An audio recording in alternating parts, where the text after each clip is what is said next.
One of your go-to policies leading into the next state election will be the legalisation of cannabis in New South Wales. Yes, that's how it worked in the United States.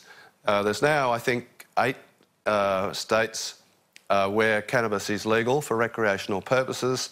It's legal for medical purposes in most states now in America, but it's still illegal at the federal level. Now, I introduced a bill into the Senate in order to legalise cannabis at the federal level.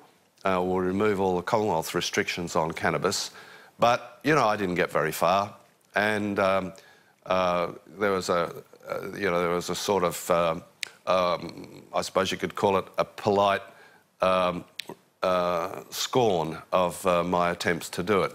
I think there's much more hope of achieving that at the state level.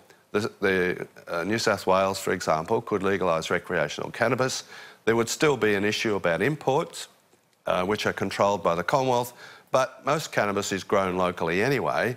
The police waste enormous amounts of time running after people who are growing some dope for their own uses, and if they weren't doing that, they could go after serious criminals. It's a relatively no-brain issue as far as I'm concerned. Very much a nanny state issue as well. Are you thinking sort of along the lines of California or Colorado in the United States, where basically people can go into shops on the corner like a 7-Eleven and buy their dope? Yes, that's right, like Colorado. And of course the government would be free to apply some tax to it.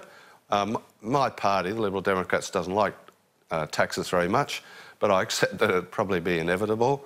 And of course the Commonwealth government would levy GST on it, and then the state would also save a vast amount of money trying to enforce unenforceable laws which seek to prohibit cannabis, which a third of the population at some stage in their life willfully ignores.